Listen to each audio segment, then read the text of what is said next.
Bir oylik kursni bir so'z bilan ta'riflang. Yangiliklarga boy. Juda ajoyib, kutilmagan voqealarga uchradim.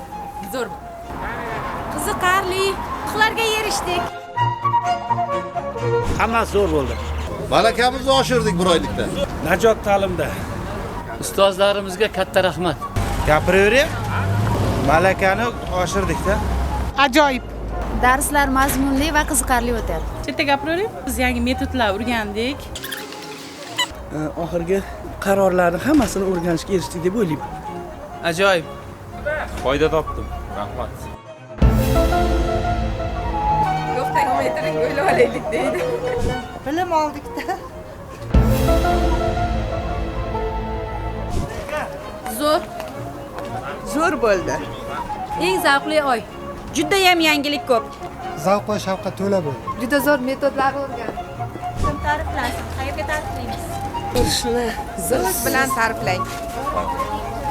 Slovami nada. Здорово, здорово, yaxshi, здорово. Mazza qildik, ko'p narsalar o'rgandik. Maskanichi?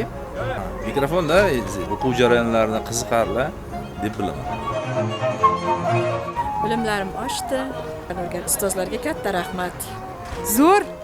Bir oylik kursimiz juda zo'r o'tdi. Darslar juda yaxshi, qiziqarli. Men uchun masalan ajoyib bo'ldi. Turli xil metodlardan foydalanib darslar o'tishni yanada o'rgandim, mukammalroq. Juda ham xursandman kelganimda. Foydali ma'lumotlarga juda boy, qiziqarli bo'ldi.